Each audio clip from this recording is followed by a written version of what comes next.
మీ బట్టలకి సాఫ్టింగ్ ప్రొటెక్షన్ ఇచ్చే సరైన ప్రొడక్ట్ ఎలిమ్ ఫ్యాబ్రిక్ కండిషనర్.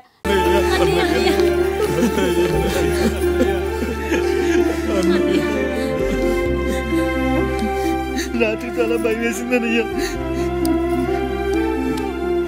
ఇప్పుడు మమ్మల్ని వదిలి వెళ్ళకన్నయ్యా. రాత్రే కదరా మనం అందరం కలిసి పడుకున్నాం. ఎప్పుడో రాత్రి చూసామన్నయ్యా. నిన్ను చూడకుండా ఒక్క అరగంట కూడా ఉండలేకపోతున్నా. నిన్ను చూసి చాలా రోజులైనట్టుంది అన్నయ్య. రాత్రంతా ఎక్కడికి వెళ్ళావన్నయ్యా?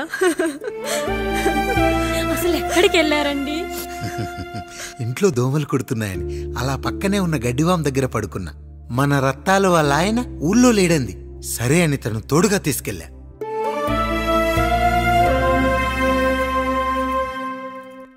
మీ సావుకటే మీ కుటుంబాన్ని నుంచి మిమ్మల్ని విడదీయాలయ్యా. అప్పటి వరకు మేము కళ్ళు తెరిస్తే మా కళ్ళ ముందు ఉండాలి, కళ్ళు మూస్తే మా కళ్ళలో ఉండాలయ్యా. నమస్కారం రాయుడు గారు.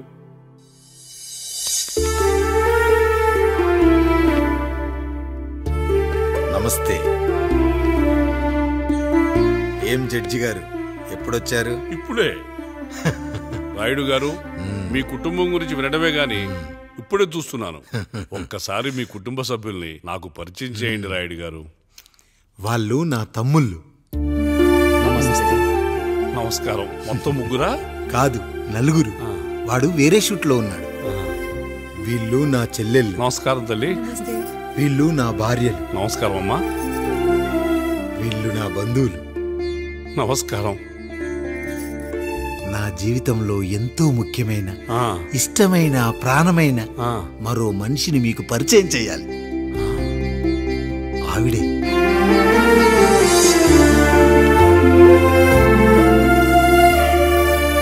నమస్తే తల్లి. ఆవిడ మా పని మనిషి. తను వాళ్ళ అమ్మాయి. నాకు కూతురు లాంటిదే.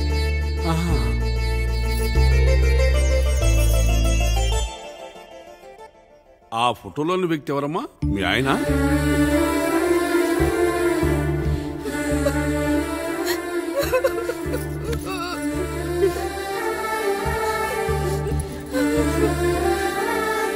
చనిపోయారా?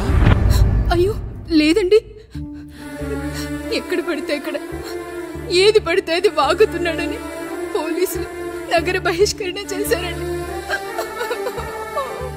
మళ్ళా ఎప్పుడొస్తాడు? నెక్స్ట్ సీన్కి వచ్చేస్తాడండి. ఈ అనుబంధాలు, ఆప్యాయతలు చూసిన తర్వాత నాకు ఒక కోరిక కలుగుతుంది రాయుడు గారు. మీరు కాదనరనే ధైర్యంతో అడుగుతున్నాను.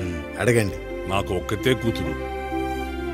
ఆమెని మీ కుటుంబంలో సభ్యురాలుగా చేసుకుంటారని. తప్పకుండా. నా భార్యలకు అభ్యంతరం లేకపోతే తనను నేను పెళ్లి చేసుకుంటా.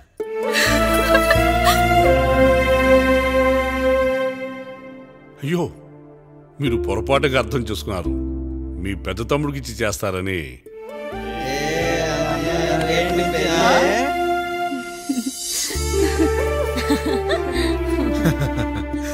తప్పకుండా తప్పకుండా ఒక మంచి రోజు చూసుకొని మీ ఇంటికి అమ్మాయిని చూసుకోవడానికి వస్తాం. ధన్యుణ్ణి రాయుడు గారు, ధన్యుణ్ణి.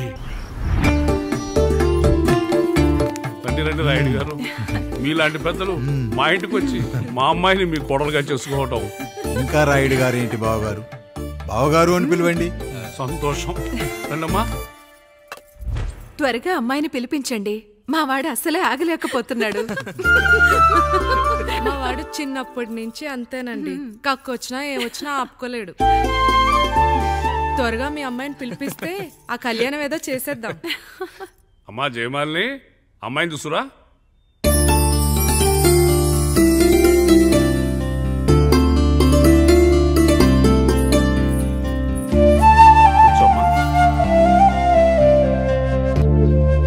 నువ్వు కూడా అబ్బాయిని చూడమ్మా.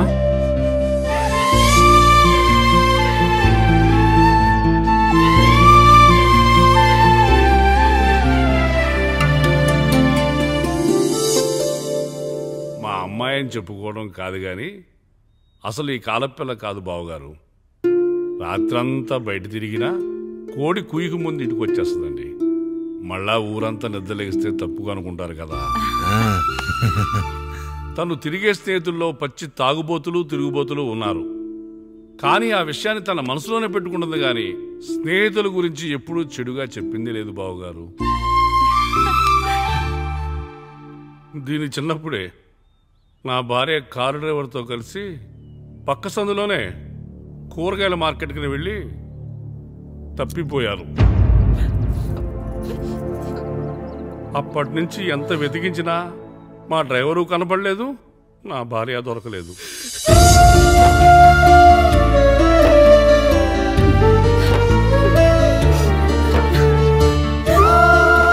అమ్మ నాకు చాలా ప్రేమ పంచింది నాన్న, అది ఊరంతా పంచుతానంటుంది నా బిడ్డ. నేను కాదనలేదు. అలాంటి నా కూతురు ఇవాళ మీ కోడలవటం నిజంగా నా అదృష్టం బావగారు. ఈ రోజు నుంచి మీ అమ్మాయి మా ఇంటి బిడ్డ. అమ్మాయి నచ్చిందా బాబు? నచ్చిందా?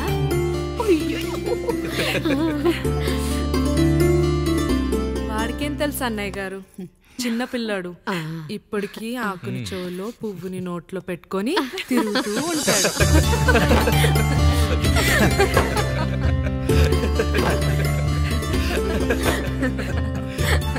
ఇకంత శుభం అన్నమాట. ఇక తాంబూలవి మార్చుకుందాం. ఒక నిమిషం ఆగి, నేను చెప్పేది ఒకసారి నా మాట క్షణం కూడా ఉండను. ప్లీజ్. అమ్మా శారదా, పెద్దవాళ్ళు వచ్చారమ్మా, మనల్ని చూస్తున్నారు. అమ్మాయికి పెళ్లి చూపులమ్మా. ఈ టైంలో నువ్వు ఇలా అలర్ట్ చేస్తే దాని జీవితం నాశనం అవుతుంది తల్లి. లోపలికి వెళ్ళు, తాత మాట్లాడదాం. ఇక్కడ మీ కోడలు కాపురం కాలిపోతుంటే మీరు ఆ మంటల్లో మీ కూతురు పెళ్లికి కాఫీలు పెట్టిస్తున్నారా? ఈ ఇంట్లో నేను ఇంకొక క్షణం కూడా ఉండను. ఒక్క నిమిషం తల్లి, అసలేం జరిగిందో నాకు చెప్పమ్మా. ఈయన మంచోడని 6 నెలల క్రితం నాకు పెళ్లి చేశారు. మొదట్లో బాగానే ఉన్నాడు, ఆ తర్వాత ఒక రోజు మందు కొట్టాడు. కొని తాగింది దిగాక మంచోడుగా ఉంటాడు అనుకుంటే ఈ మధ్య చెడు తిరుగుళ్ళు తిరుగుతున్నాడు. ఊరవతల చిన్నిళ్ళు కూడా పెట్టేశాడు. మీరే చెప్పండి రాయుడు గారు, ఈ ఇంట్లో నేను ఉండాలా, వెళ్ళిపోవాలా, ఈయన్ని వదిలేయాలా, అక్కర్లేదా? వదిలేయాలమ్మా. వదిలేయాల్సింది నీ భర్తను కాదు, అతనిలోని లోపాలు. ఆశ్చర్యపోతున్నావు కదూ? ఒక మగాడి బాధ సాటి మగాడిగా నేను చెప్తానమ్మా. ఆడదాని ప్రేమ వెలిగించిన అగరొత్తి లాంటిది. ఒకడు వెలిగించగానే కొన్ని గంటల్లో బూడిదైపోతుంది. కానీ మగాడి ప్రేమ దీపం లాంటిది. తాను కాలుతూ కూడా నలుగురిని వెలిగించుకుంటాడు. ఆ వెలుగులో ఆనందాన్ని వెతుక్కుంటాడు. చూడమ్మా శారద, నువ్వు కాకిలోని నలుపును చూస్తున్నావు, నేను దాని రెట్టలో తెలుపును చూస్తున్నాను. మొగడు మందు కొట్టొస్తే నిన్ను కొట్టలేదని సంతోషపడాలి గాని బాధపడకూడదమ్మా. ఇక చిన్నిల్లు సంగతి అంటావా? రుచిగా ఉందని లొట్టలేసుకుంటూ సగం తిన్న బిర్యానీలో కుక్క మూతి పెట్టిందని తెలిసాక దాన్ని పారేసుకుని ఆకలిని చంపుకోవడం కంటే నాకింది మనింటి కుక్కే కదా దాని మూతిపళ్ళు రాలగొట్టి ఇంట్లో కట్టేయాలి. నీ భర్త కూడా అలాంటి కుక్కలాంటి వాడేనమ్మా.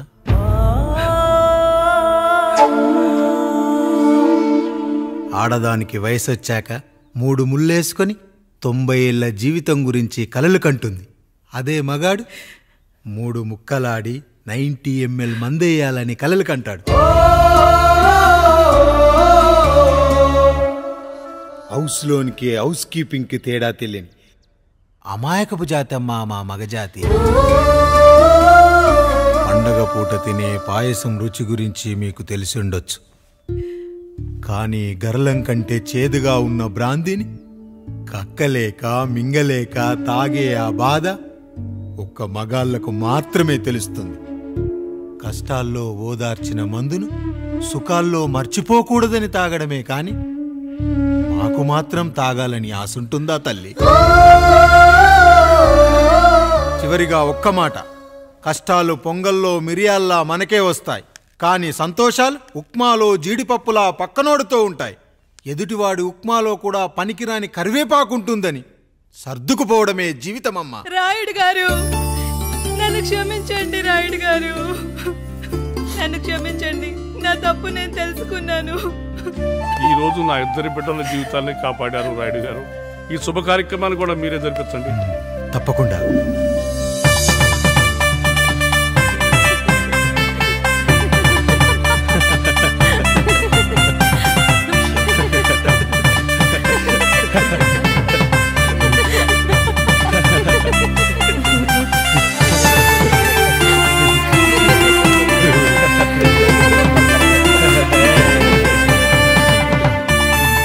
రాముడు, పండు, మీరు దీవించండి. మేము దీవించండి.